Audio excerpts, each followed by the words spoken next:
Hello বন্ধুরা, আপনারা কেমন আছেন? ঘরোয়া রান্নাতে আপনাদের স্বাগত। আজকে আপনাদের জন্য নিয়ে এসেছি মাশরুম পকোড়া। এই রেসিপিটি দেখতে হলে সম্পূর্ণ ভিডিওটি আপনাদের দেখতে হবে। ভিডিওটি যদি ভালো লাগে লাইক, কমেন্ট, শেয়ার এবং সাবস্ক্রাইব করে দেবেন। ঘরোয়া রান্না ফেসবুক পেজ থেকে দেখলে পেজটিকে ফলো করে দেবেন।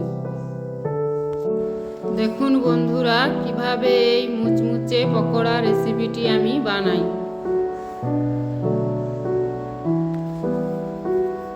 এর জন্য নিয়েছি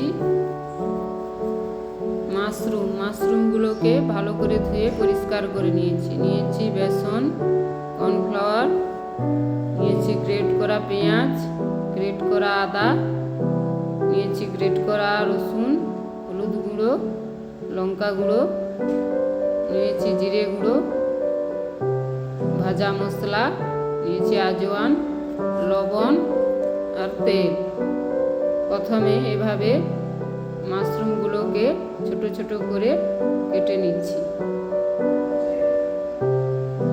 এবার একটি বোলের মধ্যে দিয়ে দিচ্ছি বেসন, দিয়ে দিচ্ছি 2 চামচ পরিমাণে কর্নফ্লাওয়ার, দিয়ে দিচ্ছি গ্রেট করা আদা, রসুন, পেঁয়াজ এবং সব মশলাগুলো এবং লবণ দিয়ে দিচ্ছি। দিয়ে আগে এগুলোকে ভালো করে মিশিয়ে নেব।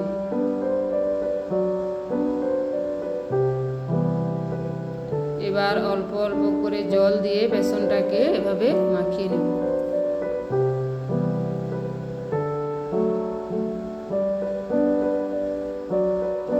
এভাবে একটু মোটা করে বেসনটাকে মাখিয়ে নিয়েছি। বেশি পাতলা করা যাবে না, বেশি পাতলা করলে মাশরুমের গায়ে বেসনটা লাগবে না।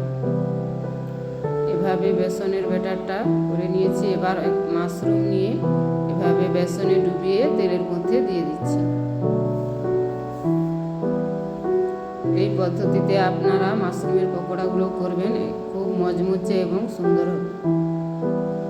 এভাবে উল্টে পাল্টে লাল লাল করে ভালো করে ভেজে নেব।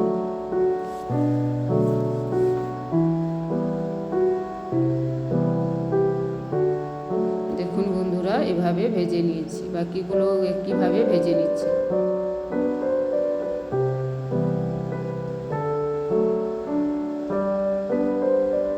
সবগুলো পকোড়া এভাবে ভেজে নিচ্ছি। আপনারাও এভাবে বাড়িতে বানাবেন। পুরো ভিডিওটা দেখার জন্য ধন্যবাদ।